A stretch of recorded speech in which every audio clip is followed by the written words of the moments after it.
This is the first time in Lower Sioux's history that a whole crew from Lower Sioux members have built houses for tribal members.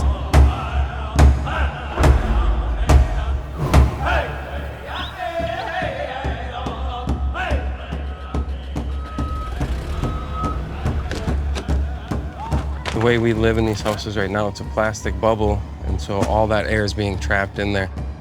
Whoever was living in here was just sitting in here breathing that in. This was their living room. But I think all the houses around here are probably pretty similar. If we were to just go back and retrofit it with conventional materials, it'll start growing mold. Really, I think the only way to retrofit these houses is with a better product. We're choosing hemp.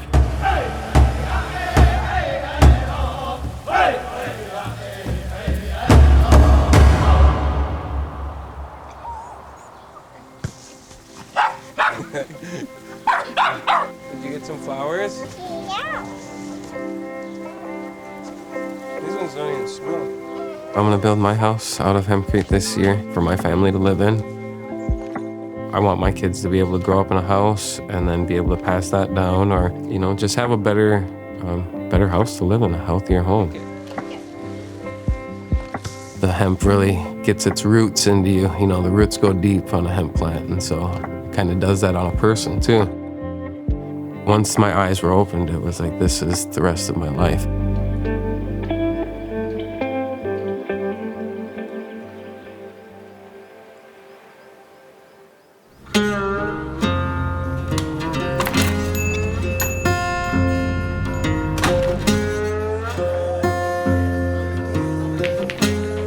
I'm a big fan of Earl. He's my hemp dad in all this. Earl was pushing for it when hemp was still illegal, preaching the hemp gospel. A lot of people wonder, like, oh my God, here he goes again. So I've had to, like, bite my tongue sometimes, but no, I find myself driving by, just driving places and seeing housing and go like, should probably have some hemp homes here, or that should be hemp. And like, I didn't know there's a natural material that you could grow that could prevent mold and fire and pests. And to have a house that would last forever, you know, that was the claims, 1,000 years. And so I just had to investigate this. This just seemed like wild. And the more I kept looking, the more like it made sense. And I always knew that it wasn't gonna be me building, and I didn't know who or how this crew would look over the years. I always try to imagine it, and you know, who's gonna nerd out on this thing like I have?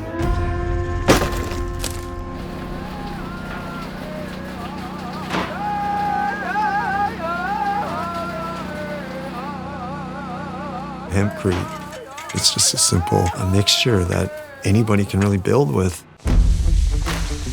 Hempcrete is just the inside of a hemp plant mixed with a lime-based binder and water.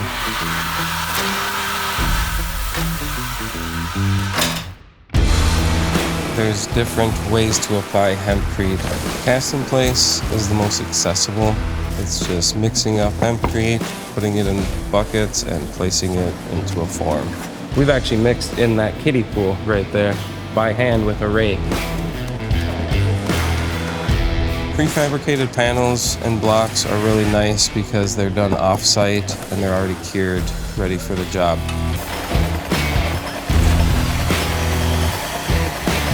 Spray application is definitely the fastest way to apply hempcrete. Most banks won't lend to a tribal member, or if they do, they want you to build off the reservation, or they want you to build a house that's prefabricated and on wheels so that they can take it away. And then those houses are typically built with really cheap materials as fast as they can be produced. That's mostly what everybody lives in up here on the reservation. Minimal insulation, and so their heating bills, it's crazy. Hempcrete has a lot of great things about it. Because of the thermal mass, the temperature inside the building changes a lot slower than a conventional build, saving you a lot in energy costs. It's mold resistant and pest resistant, fire resistant. We told architects and engineers, they didn't believe us. So we pulled out a block and a torch and we showed them. Within 5 minutes, they were non-skeptic. That's just ash. They were like, this is unbelievable, you know, like how do we get this stuff into our projects?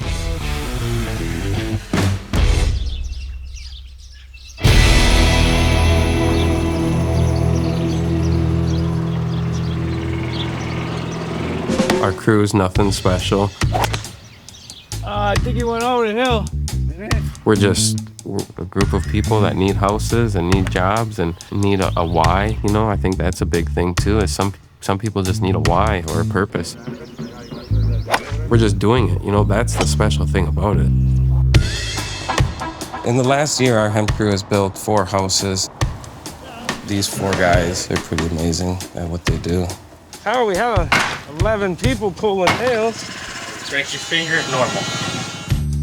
The hemp roots have dug down into them as well. There we go, get up there.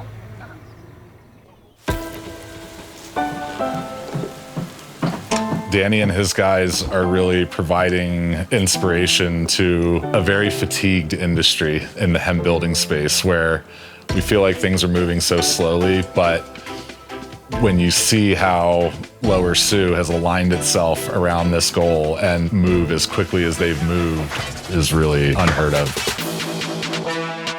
There's so many levels to what makes the work happening at Lower Sioux impressive.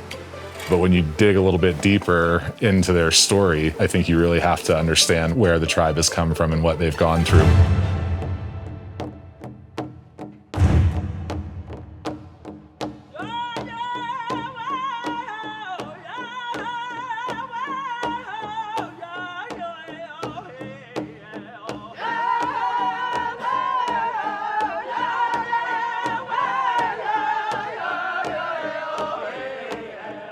The story of the Lower Sioux community a lot of times begins or ends with the Dakota Uprising of 1862. It's a complicated story. That year there was a drought and the people were starving. And there was food in the warehouse, but they locked it up. And the Indian agent said, "Let them eat grass."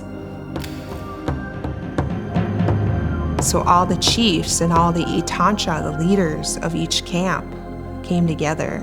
They felt no other choice but to go to war. There was bloodshed. We were defeated, and the United States government removed all of our treaties. And they forcibly removed us.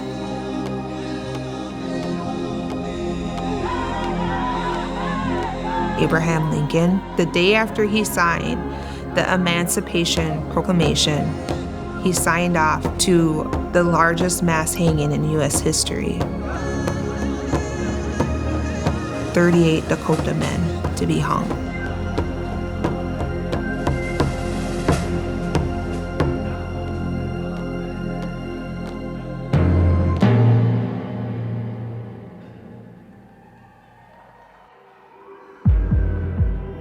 Our people were nomadic people, and we would follow the buffalo herd. And the buffalo herd gave us life. It was our housing, it was our food, it was our clothing. We don't have the buffalo anymore, but that's why I say hemp is like the new buffalo. It's our clothing, it's our food, and it's our shelter.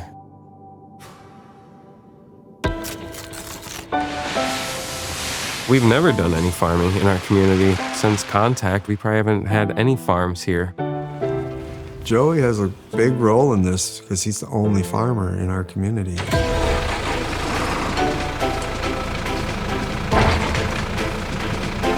So we started this idea, and first it was growing the hemp, and that was a challenge in the start. This soil here is just rocky and just sand, I guess. I mean, when they found a spot to put us, they put us on the most sandiest soil possible. the tillable land that they have at Lower Sioux, which I think is maybe 400 or 500 of their 1,200 acres, they're showing how versatile and how durable the crop can be. 13 days ago, we planted this. It's already coming up. And then in, mid-July, it'll be, about right up to here.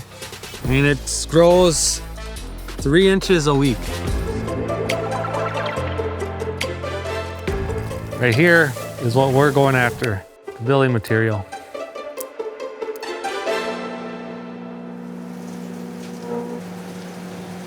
We were thinking, well, if we're gonna grow it, we might as well process it ourselves. If we could process and be a processor for the area, that might actually pay for making the homes that we want to do for our members. The circular economy, the agricultural side, the processing side, and the building side, all of that's going to happen on their reservation.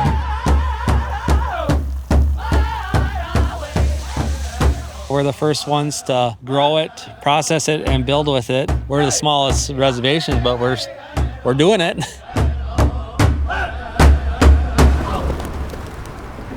Hemp could revive this entire community. We don't have a lot of jobs. There's not a ton of opportunity here other than the casino. So it's real easy to fall into these vices. Substance abuse and the alcohol, the gambling. Most of my friends died before they were even 28. That's the harsh reality of growing up around this area.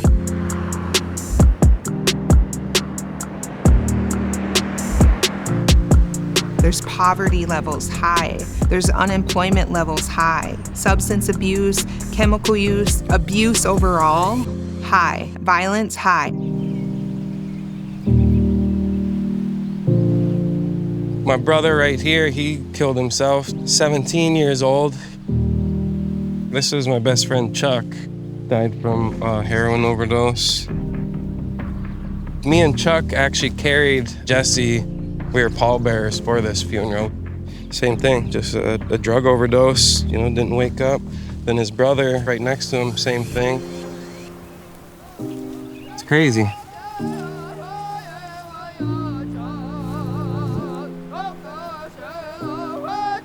It's not like it's just our community that has it. I think it's a lot of tribal communities that are on reservations like this, and there's not much to do and there's not many avenues, to get out. It's hard to not get stuck in a dark place, to feel like, man, we're never gonna get there.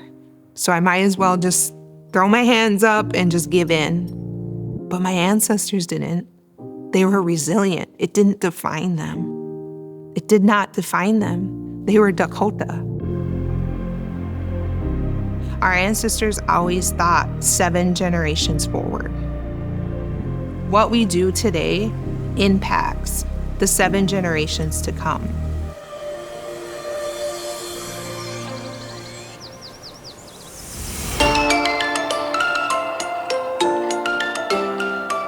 Almost every tribe has come to visit. They want to see the hemp house.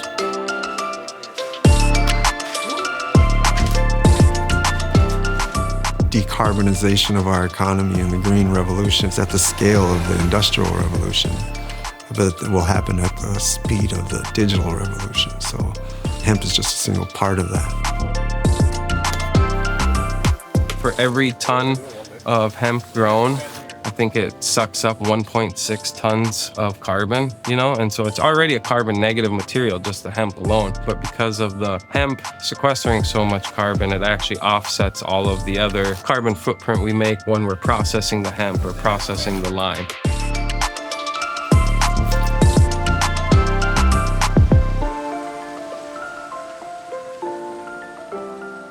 One of the things for me personally is if you were to knock this wall down, it would all just go back in earth. This is lime and hemp and water.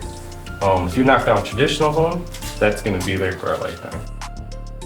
We're trying to invite people in from other communities. We want to start a housing development. We're hoping other tribes will come in help us build these houses and then take that training and that knowledge and start building them there. We're paving this way so that others can learn.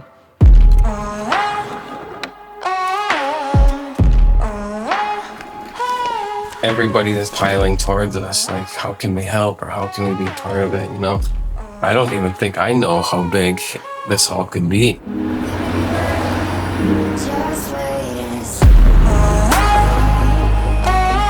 Danny's become a rock star, you know, like he's building his legend as we speak. Yeah, so my name's Danny Desjarlais. I'm with the Lower Sioux Indian Community. There's a word in Dakota, it's called wowachie. It means living in your best. What is your gifts and abilities? What do you bring to the table? And I feel like that's what's happening here, is the why.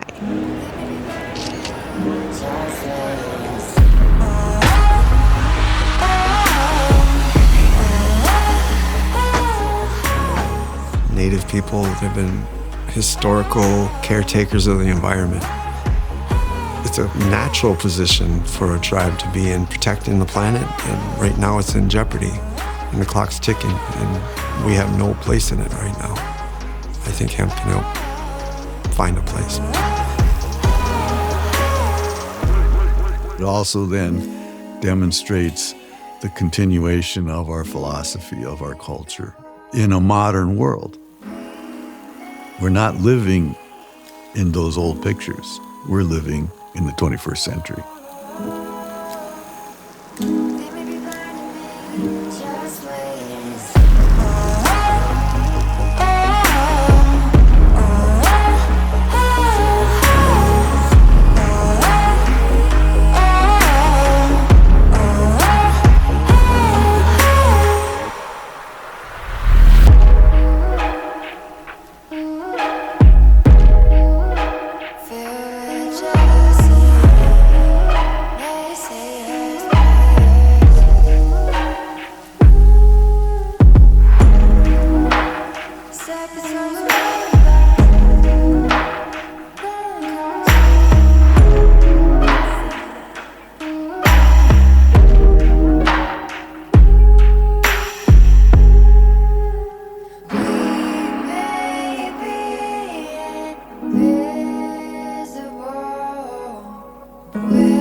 Stocks don't mess around if you think you got some.